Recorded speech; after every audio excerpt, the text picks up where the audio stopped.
Dubai Islamic affairs department সম্প্রতি একটি বই প্রকাশ করেছে, যেখানে শতাধিক মানুষ ইসলাম গ্রহণের কারণগুলো সংক্ষেপে তুলে ধরেছেন।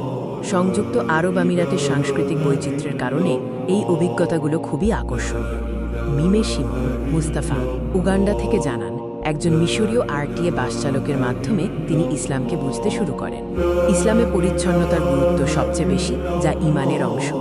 নভেলিন কাদেরাও আয়েশা ফিলিপাইন থেকে বলেন, তার মুসলমান স্বামী কখনো তাকে ইসলাম গ্রহণে বাধ্য করেননি বা গির্জায় যেতে বাধা দেননি।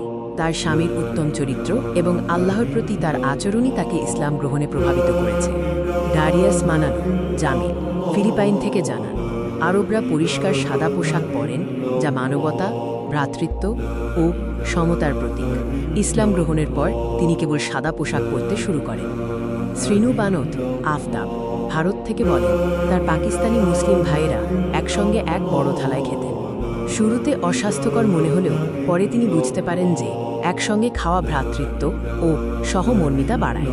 অনিতা সুদাম মরিয়ম ভারত থেকে জানান, জৈন ধর্মে রসুন নিষিদ্ধ হওয়ার কারণ খুঁজতে গিয়েই তিনি ইসলাম সম্পর্কে পড়াশোনা শুরু করেন।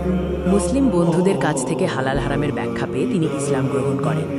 শ্রীনিধি ভারত থেকে বলেন, ছেলের চিকিৎসার জন্য গরুর মাংস খাওয়ার পরামর্শ পাওয়ার পর তিনি মাংস গ্রহণ করতে শুরু করেন।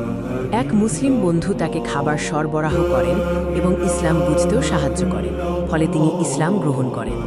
অস্কার ব্যারেট্টো মোহাম্মদ নাসির ফিলিপাইন থেকে জানান, ইসলামে শূকরের মাংস নিষিদ্ধ হওয়া তার ইসলাম গ্রহণের একটি কারণ। খ্রিস্ট ধর্মেও এটি নিষিদ্ধ হলেও অনেকেই তা মানে না। এ বিষয়ে জানার পরই তিনি ইসলাম নিয়ে পড়তে শুরু করেন। ফ্রেসিলিন টেনোরিও ফাতিমা ফিলিপাইন থেকে বলেন, ফিলিপাইনের মুসলমান নারীরা অবৈধ সম্পর্ক এড়িয়ে চলেন এবং বয়ফ্রেন্ড রাখেন না। তাদের এই মনোভাব তাকে ইসলাম সম্পর্কে আরও জানতে আগ্রহী করে তোলে। লরা কামার্গো সামিরা কলম্বিয়া থেকে জানান, ব্যাংকে কর্মরত মুসলমানরা প্রায়ই আসসালামু আলাইকুম বলে সম্ভাষণ করতেন। এর অর্থ জানতে গিয়েই তার ইসলাম সম্পর্কে জানার আগ্রহ তৈরি হয়।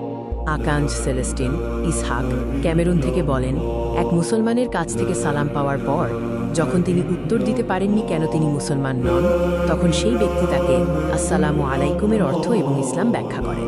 এরপরই তিনি ইসলাম গ্রহণ করেন। তানজা হাসলার সাফা হাসলার জার্মানি থেকে জানান, তিনি নারীদের মর্যাদা দেখে বিস্মিত হন। ইসলামে নারীরা সুরক্ষা ও সম্মান পান এবং আত্মসম্মানের কারণে তারা অত্যন্ত সম্মানিত।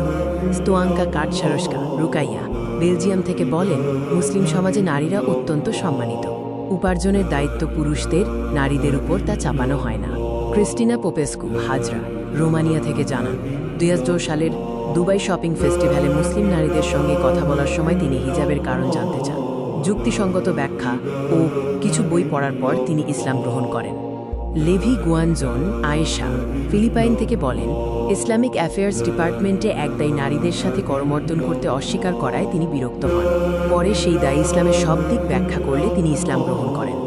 জার্লিন কুইকয় হুদা ফিলিপাইন থেকে জানান, দুবাইয়ে কিছু নতুন মুসলিম ফিলিপিনা নারীর সঙ্গে থাকার সময় তিনি হিজাব পরা শুরু করেন। ধীরে ধীরে তিনি মুসলমানদের মতো জীবনযাপন শুরু করেন এবং ইসলাম গ্রহণ করেন। গ্রেগরিস আন্দ্রেও লুকমান সাইবেরিয়া থেকে বলেন, ইউএইতে কাজ করার সুবাদে তিনি এখানকার মানুষের মাধ্যমে ইসলামের সৌন্দর্য আবিষ্কার করেছেন। তারা তাকে ইসলাম সম্পর্কে জানতে সাহায্য করেছেন এবং উপকারী বই দিয়েছেন। স্বর্ণলতা সারা শ্রীলঙ্কা থেকে জানান, ব্যাংকে ক্লিনার হিসেবে কাজ করার সময় আরব নারীরা তাকে বোনের মতো দেখতেন। তিনি কখনো কোনো বৈষম্য অনুভব করেননি। লিজেল গিকা মরিয়ম ফিলিপাইন থেকে বলেন, তার বোনের সুন্দর পারিবারিক জীবন এবং ধর্মীয় বিষয়ে আলোচনার মাধ্যমে সব প্রশ্নের উত্তর পাওয়ায় তিনি ইসলাম গ্রহণ করেন। পেলেকাসো জাবুলু আমিন কঙ্গো থেকে জানান, তিনি এমন একটি জীবন খুঁজছিলেন যেখানে অন্তরের শান্তি, সুন্দর আচার ব্যবহার এবং আল্লাহর জন্য নিবেদিত জীবন থাকবে। এসবই তিনি ইসলামে পেয়েছেন। মাহেশ বেল্লে মুহাম্মদ উসমান ভারত থেকে বলেন, মুসলমানদের সংস্কৃতি খুবই সমৃদ্ধ। বিভিন্ন জাতিতে বৈচিত্র্য থাকলেও নৈতিকতা ও বিশ্বাস মুসলমানদের সংস্কৃতি খুবই সমৃদ্ধ। যেখানেই যান, মুসলিম সংস্কৃতির মূল্যবোধ তাদের ধর্মীয় মূল্যবোধের বিরোধী নয়। জাতিভেদের সংস্কৃতিতে বৈচিত্র্য থাকলেও নৈতিকতা ও বিশ্বাসে রয়েছে একতা।